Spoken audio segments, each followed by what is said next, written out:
Okay, working on the 1409 Discbine. I brought this machine brand new in 2008. It's been a great machine. I replaced a John Deere 1360 disc mower, which had impeller conditioners. I have found that the roller crimper conditioner rolls are superior for at least legume hay, and I think all hay really. I think it does a better job. Had some issues last fall. The bevel drive gearbox went on me. That's this gearbox here. There's a seal here that on the bottom that goes bad, and you don't know it, and your oil runs out. So that seal is up here underneath that shield. So I ordered a bunch of parts from the disc mower doctor in Pennsylvania, and he said probably what happened. So I know material gets up in here and takes the seal out supposedly, although that seal, it's a big heavy duty metal seal actually behind this cap. What happens as these bushings go bad, these pins that hold the cutter bar up, and you start getting a sag in your cutter bar and you don't realize it. And this little small half drive shaft that goes right here, you'll start seeing a gap here. Okay, so this half shaft goes inside that tower, just like this tower on this other side. So that's the driven side. If you want to see how to work on the cutter bars and time them, One Lonely Farmer has a 6-part video series. I think he's working on a New Holland 1411 cutter bar. And yeah, so what happened was these pins go through here. They have this is one of the old ones. This is what's left of the bushing. There'll be a bearing bushing type thing in here, a swivel bushing. And your cutter bar starts to sag, but you don't know it. You don't feel it sagging. You can't feel it, the slop. You actually have to put a floor jack here and lift up on it. So yeah, these came out. Did these today. I'm over at my buddy Joe's. He helped me change them out. 3/4 impact, got those out. I had, right now, we took every top cap off and looked at the gears. We looked at the pinion and the drive gear. And on this side, we do see some wear. So next winter, I'll drop the whole cutter bar and do some work on it. But really, for the most part, the gears look pretty good. This is the first real major repair. So this gearbox and this bottom roller, conditioner roller, the bearing for the bottom roller was out. So in order to do that, this basically, you take this off. There's some bolts along here underneath that hold it on, and right here, take that off. Take your drive shaft off. This pulley comes off with this bracket.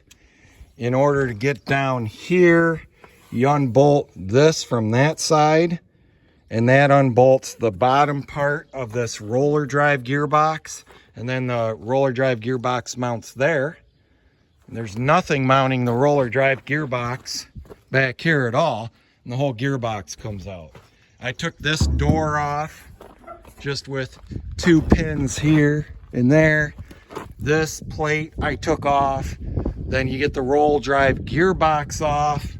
Then once you do that, this half shaft pulls out, and then you can replace both of the conditioner roller bearings. The upper roller bearing fits inside this cast housing, and there's cutouts in there where you just twist it and slide it in there. This one here has a housing that it's in. Pretty straightforward. You just have to take a lot of stuff off to get to it.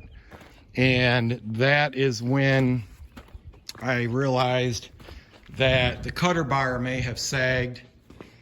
I looked here at that, you could see that it wasn't wearing evenly. These splines are twisted. This is the old gearbox. We took it apart to see if we could rebuild it. The gears are smoked. So it was more than just bearings and seals. And because that spline on the bottom of the gearbox was smoked, I figured these gears might be kind of smoked on this half shaft. This is not a super expensive part to buy. Get it from the disc mower doctor for a couple $100. It's probably a lot more through New Holland.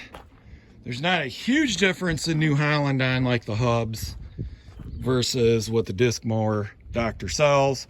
There's about a 5 or 6 times difference in PTO shafts going to the disc mower doctor. Do not go to New Holland and buy these. You can get Weasler American made shafts right from them for way less. New Holland wants like $4,500 for this. And you can get the whole front and back hind shaft for half shaft rather for I think like $1,500. I replaced this shaft last year because one of the bearings went bad and it bent the yoke. I've replaced the slip clutch a couple times. I think at this point I'm ready to put that tower on. I had ordered new hubs. I got some from New Holland and I put a shock hub here, converting everything to shock hub.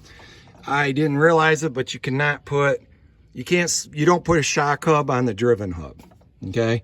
So I had timed all this, so it's all timed. That one's got to get timed, but I did exactly how one lonely farmer said. He says you start from that side, but this one, the hub is in time. I just don't have the turtle bolted down. And then I will adjust my clearance on the conditioner rolls because I had to loosen those up when I was changing the bearings. One thing I am going to adjust and experiment with this year is I want to lay a wider swath. I'm going to take these shields, and pivot them out. See this gap? And then I'm going to drop it down, obviously. Now, I don't know if it's going to hit the tire and bunch up or not, but I want to get as wide of a row. I may put those windrow spreaders on the back here, those fins that you can buy. I see High Grade Engineering out in South Dakota sells a kit for $150. Although my dealer said the only experience they ever had with the fins to spread the row was some really stemmy, trashy first cutting was getting caught on this deflector shield because of those fins. Because right now most mowers lay a row about 70% the width of the cutter, and you want that row as wide as you can have it. Even if you're driving on it with one tire, you still do.